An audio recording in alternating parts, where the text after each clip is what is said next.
AICC ಅಧ್ಯಕ್ಷ ಮಲ್ಲಿಕಾರ್ಜುನ ಖರ್ಗೆ ಅವರು ಮಹಾಕುಂಭ ಮೇಳದ ಬಗ್ಗೆ ಟೀಕೆ ಮಾಡಿದ್ರು. ಈಗ ಅವರ ಬಳಿಕ ಅವರ ಪುತ್ರನ ಸರದಿ ಮಹಾಕುಂಭ ಮೇಳದ ಬಗ್ಗೆ ಮತ್ತದೇ ತಗಾದಿಯನ್ನ ಪ್ರಿಯಾಂಕ್ ಖರ್ಗೆ ಅವರು ತೆಗೆದಿದ್ದಾರೆ. ಈ ಜನ ಏನ್ ಮಾರಾಟ ಮಾಡ್ತಿದ್ದಾರೆ ಅನ್ನೋದನ್ನ ಅವರು ಪ್ರಶ್ನೆ ಮಾಡಿದ್ದಾರೆ ಟ್ವೀಟ್ ಮೂಲಕ.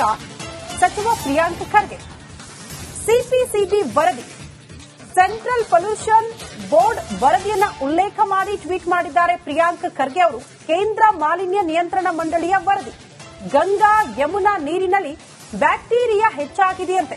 ಸ್ನಾನದ ನೀರಲ್ಲಿ ಇರಬಹುದಾದ ಮಿತಿಗಿಂತ ಹೆಚ್ಚಿದೆ ಬ್ಯಾಕ್ಟೀರಿಯಾ.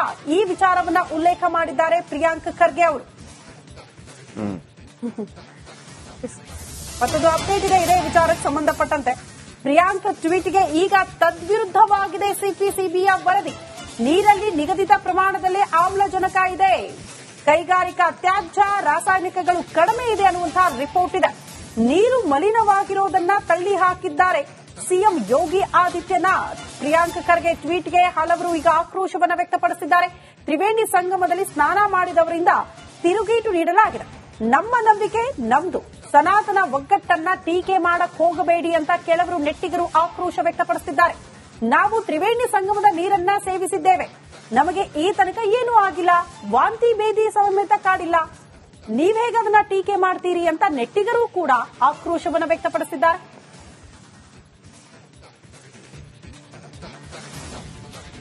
ಈ ಬಗ್ಗೆ ಮತ್ತಷ್ಟು ಡೀಟೇಲ್ಸ್ ಅನ್ನ ಕೊಡ್ತಾ ಹೋಗ್ತಾರೆ ನಮ್ಮ ಪ್ರತಿನಿಧಿ ಬಸವರಾಜ್, ನೇರ ಸಂಪರ್ಕದಲ್ಲಿ ಜಾಯಿನ್ ಆಗ್ತಿದ್ದಾರೆ. ಬಸವರಾಜ್, ಎಕ್ಸಾಕ್ಟ್ಲಿ ಪ್ರಿಯಾಂಕ್ ಖರ್ಗೆ ಅವರ ಟ್ವೀಟ್ ಏನು? ಅವರು ವರದಿ ಉಲ್ಲೇಖ ಮಾಡ್ತಾರೆ ಅಂದ್ರೆ ವರದಿ ಹಾಗಿಲ್ಲ ಅಂತ ಯೋಗಿ ಸರ್ಕಾರ ಹೇಳ್ತಾ ಇದೆ. ಜನ ಯಾವ್ದನ್ನ ನಂಬಬೇಕು ಅಂತ? ಖಂಡಿತ ಶ್ರುತಿ, ಹಿಂದಿನಿಂದ ಕೂಡ ಈ ಕುಂಭಮೇಳದ ಬಗ್ಗೆ ಆಕ್ಷೇಪ ಪ್ರಿಯಾಂಕ್ ಖರ್ಗೆ ಅವ್ರದ್ದು ಇದ್ದೇ ಇದೆ.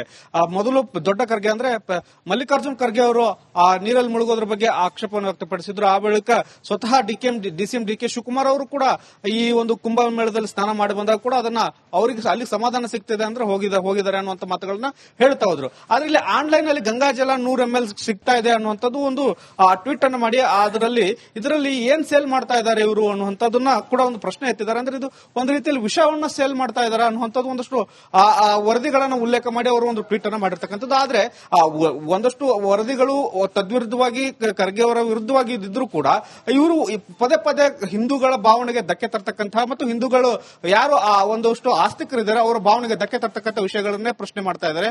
ಹಾಗಾಗಿ ಪ್ರಿಯಾಂಕ್ ಖರ್ಗೆ ಅವರು ಅವರಿಗೆ ಆಸಕ್ತಿ ಇಲ್ಲದೆ ಇದ್ರೆ ಬಿಟ್ಟು ಬಿಡಬಹುದು, ಆದ್ರೆ ಇನ್ನೊಬ್ಬರ ಭಾವನೆಯನ್ನ ಕೆರಳಿಸುವಂತ ಕೆಲಸ ಯಾಕೆ ಮಾಡಬೇಕು ಅನ್ನುವಂಥದ್ದು ಒಂದು ಪ್ರಶ್ನೆ ಎದ್ದೇಳುತ್ತೆ. ಜೊತೆಗೆ ರಾಜಕೀಯವನ್ನು ಮಾಡೋದಾದ್ರೆ ಅದು ಪೂರ್ಣ ಪ್ರಮಾಣದಲ್ಲಿ ಮಾಡಬೇಕು. ಒಂದಷ್ಟು ಅವರದೇ ಪಕ್ಷದ ಶಾಸಕರು ನಾಯಕರು ಹೋಗಿ ಅಲ್ಲಿ ಮುಳುಗಿ ಬರ್ತಾರೆ, ಆದ್ರೆ ಅದನ್ನ ಪ್ರಶ್ನೆ ಮಾಡಲ್ಲ ಅವರು.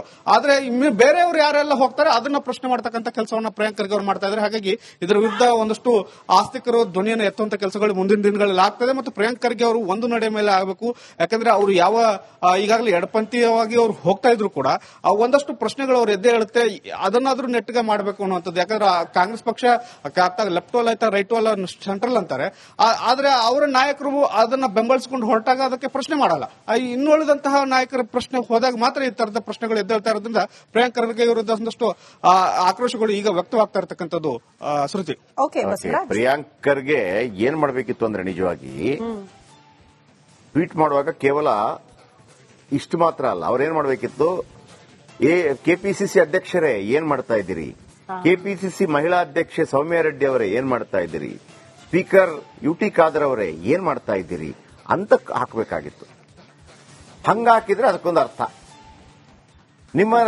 ನಿಮ್ಮದೇ ಪಕ್ಷದ ಅಧ್ಯಕ್ಷ ಹೋಗಿ ಅಲ್ಲಿ ಸ್ನಾನ ಮಾಡಿ ಬರ್ತಾರೆ, ನೀವು ಅವ್ರಿಗೊಂದು ಪ್ರಶ್ನೆ ಮಾಡಿ ನೋಡೋಣ, ಒಂದು ಪ್ರೆಸ್ ಮೀಟ್ ಕರೆದ್ಬಿಟ್ಟು ನಾನು ಇದನ್ನ ಖಂಡಿಸ್ತೇನೆ ಅಂತ ಹೇಳಿ ನೋಡೋಣ. ಖಂಡ ತುಂಡವಾಗಿರ್ತದೆ ಅಷ್ಟೇ. ಅದಕ್ಕೆ ಹೇಳೋದು, ಮತ್ತೊಬ್ಬರ ಮೇಲೆ ಯಾರ್ದೋ ಹೆಗಲ ಮೇಲೆ ಬಂದು ಈಗ ಅಲ್ಲಿ ಅದು ಕುಡಿಯೋದಕ್ಕೆ ಯೋಗ್ಯ ಅಲ್ಲದೆ ಇದ್ದಿರಬಹುದು, ಅದು ಬೇರೆ ವಿಚಾರ. ಅಲ್ಲಿ ಸ್ನಾನ ಮಾಡ್ತಾ ಇರುವಂತದ್ದು. ಆಮೇಲೆ ನಾನು ಈ ಒಬ್ರು ಇವರಿದ್ದಾರೆ, ಅರವಿಂದ್ ಚೊಕ್ಕಾಡಿ ಅಂತಿದ್ದಾರೆ, ಅವ್ರು ಹೇಳ್ತಾರೆ ಈಗ ಮಲಿನವಾಗಿದೆಯೋ ಇಲ್ಲವೋ ಮತ್ತೊಂದು ಅಂತ ಹೇಳೋದಕ್ಕಿಂತ ಹೆಚ್ಚಾಗಿ ಅಲ್ಲಿ ಸ್ನಾನ ಮಾಡ್ತಿರೋ ಯಾರು, ಅವನ ಇಷ್ಟ ನಷ್ಟ ಅದರ ಮೇಲೆ ಹೋಗುತ್ತೆ. ಈಗ ನಾವು ಒಂದು ಗಾಡಿ ಆಯುಧ ಪೂಜೆ ಸಂದರ್ಭದಲ್ಲಿ ಚಕ್ರದಡಿ ಲಿಂಬೆ ಹಣ್ಣು ಇಡ್ತೀವಿ, ನೀವು ಅದನ್ನು ಪ್ರಶ್ನೆ ಮಾಡಕ್ಕೆ ನೀವು ಯಾರು ಅಂತ ನಾನು ಕೇಳಿದೆ. ಇಡ್ತೀರಿ ಅಂತ ಕೇಳಕ್ಕಾಗಲ್ಲ. ಅದರಲ್ಲಿ ಸರಿನೋ ಅವನ ನಂಬಿಕೆ, ಅಥವಾ ಒಂದು ದೊಡ್ಡ ಗಾರ್ಡ್ ಹಾಕ್ತೀವೋ ಅಥವಾ ಒಂದು ಲಿಂಬೆ ಹಣ್ಣು ಮತ್ತು ಅದಕ್ಕೆ 3 ಮೆಣಸಿನಕಾಯಿ ಕಟ್ತೀವಿ, ಅದು ಅವರವರ ನಂಬಿಕೆ, ಅವ್ರದ್ದೇನೋ ಒಂದು ನಂಬಿಕೆ ಇರ್ಬೋದು. ಆಯ್ತಾ?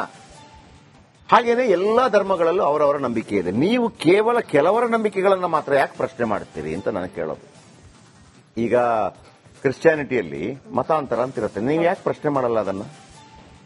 ಆ ನೀರಲ್ಲಿ ಮುಳುಗಿಸಿ ಹಿಂಗೆ ಎತ್ತಿದ್ರೆ ಅವರು ಕನ್ವರ್ಟ್ ಆಗ್ಬಿಡ್ತಾರೆ. ಅದೆಂಗೆ? ಆಮೇಲೆ ನೀರಿನ ವಿಚಾರದಲ್ಲಿ ಹೇಳ್ಬಿಡ್ತೀನಿ ನಿಮಗೆ. ಜಪಾನಿನ ಓರ್ವ ಪ್ರಖ್ಯಾತ ವಿಜ್ಞಾನಿ ಇದ್ದಾರೆ, ಜಪಾನಿನ ಪ್ರಖ್ಯಾತ ವಿಜ್ಞಾನಿ. ಅವ್ರು ಹೇಳ್ತಾರೆ, ನೀರನ್ನ ನೀವು ಪ್ರೀತಿ ತೋರಿಸಿದ್ರೆ ಅದು ಪ್ರೀತಿ ಕಾಣುತ್ತಂತೆ ಅದರಲ್ಲಿ. ಅದನ್ನ ನಾನು ಬೇಕಿದ್ರೆ ನಾಳೆ ಅವರ ಹೆಸರು ಸಮೇತ ಹೇಳ್ತೀನಿ, ಯಾರು ಅಂತ ನನಗೆ ಈಗ ಬರ್ತಿಲ್ಲ ಅದು. ನೀವು ಮೊದಲೆಲ್ಲ ಗೊತ್ತಾ, ನಮ್ಮ ಸನ್ಯಾಸಿಗಳು ಋಷಿಮುನಿಗಳು ನೀರನ್ನ ಕೈಗೆ ಹಾಕಿ ಹಿಂಗ್ ಮಾಡಿದ್ರೆ ಒಳ್ಳೇದು ಆಗ್ತಿತ್ತು, ಹಿಂಗ್ ಮಾಡಿದ್ರೆ ಶಾಪನೂ ಆಗ್ತಿತ್ತು. ಅಂದ್ರೆ ಅವರ ಮಂತ್ರೋಚ್ಚಾರಣೆಯಲ್ಲಿ ಆ ನೀರಿಗೆ ಅಷ್ಟೊಂದು ಪವರ್ ಬರುತ್ತೆ ಅಂತ ಹೇಳಿ. ಈಗಲೂ ಒಂದು ಮಾತಿದೆ, ಒಂದು ವೇಳೆ ನೀವು ನೀರನ್ನ ಅದನ್ನು ಒಳ್ಳೆಯ ಮನೋಭಾವನೆಯಿಂದ, ಇದು ನಾನು ಕುಡಿಯುವಂತ ನೀರು ನನಗೆ ಇದು ಒಳ್ಳೇದು ಮಾಡಲಿ ಅಂತ ಭಾವನೆಯಿಂದ ಸೇವಿಸಿದ್ರೆ ಅದು ಒಳ್ಳೇದಾಗತ್ತಂತೆ.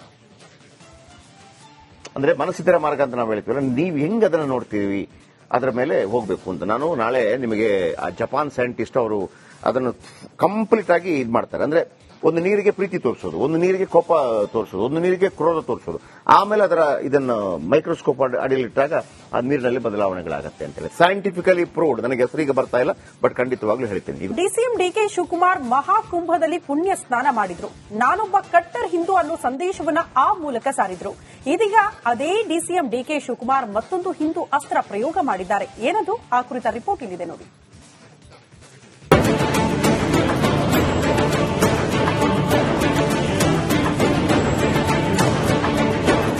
ಡಿಕೆ ಶಿವಕುಮಾರ್, ಇಡೀ ಕಾಂಗ್ರೆಸ್ ನಾಯಕರು ಒಂದು ದಾರಿಯಲ್ಲಿ ಹೋಗ್ತಾ ಇದ್ರೆ ಡಿಸಿಎಂ ಡಿಕೆ ಶಿವಕುಮಾರ್ ಮಾತ್ರ ನಾನೇ ಬೇರೆ, ನನ್ನ ಸ್ಟೈಲೇ ಬೇರೆ ಅಂತ ಬೇರೆಯದ್ದೇ ಹಾದಿಯಲ್ಲಿ ನುಗ್ತಿದ್ದಾರೆ. ಇಡೀ ಕೈಪಾಳ್ಯ ಜಾತ್ಯತೀತ ಅಲ್ಪಸಂಖ್ಯಾತ ಅಸ್ತ್ರ ಪ್ರಯೋಗಿಸಿದ್ರೆ ಕನಕಪುರ ಬಂಡೆ ಮಾತ್ರ ಹಿಂದೂ ಅಸ್ತ್ರ ಪ್ರಯೋಗಿಸುತ್ತಿದ್ದಾರೆ.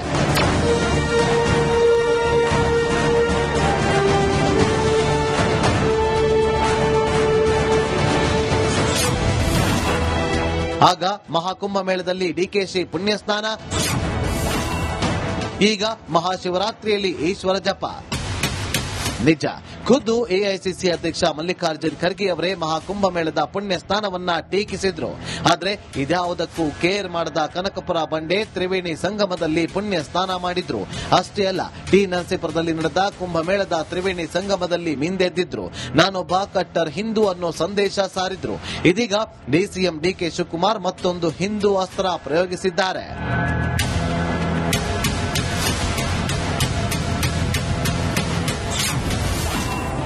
ಸದ್ಗುರು ಸನ್ನಿಧಿಯಲ್ಲಿ ಶಿವರಾತ್ರಿ ಸಂಭ್ರಮ.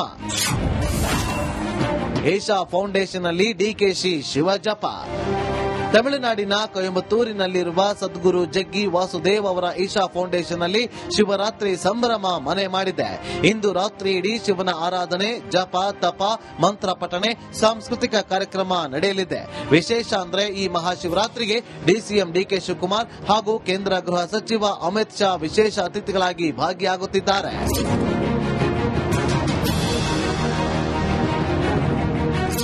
ಒಂದು ಕಡೆ ಕಾಂಗ್ರೆಸ್ ಮೈತ್ರಿ ಪಕ್ಷ ಡಿಎಂಕೆ ಅಧಿಕಾರದಲ್ಲಿರುವ ತಮಿಳುನಾಡಲ್ಲಿ ಈಶಾ ಫೌಂಡೇಶನ್ ಮೇಲೆ ರೇಡ್ ಆಗಿತ್ತು.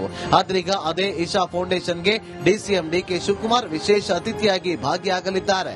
ಇದೆಲ್ಲವನ್ನ ನೋಡ್ತಾ ಇದ್ರೆ ಡಿಕೆಶಿ ಹಿಂದೂ ಅಸ್ತ್ರವನ್ನೇ ಬ್ರಹ್ಮಾಸ್ತ್ರವಾಗಿ ಪ್ರಯೋಗ ಮಾಡಿರೋದಂತೂ ಸತ್ಯ. Bureau report, republic Kannada.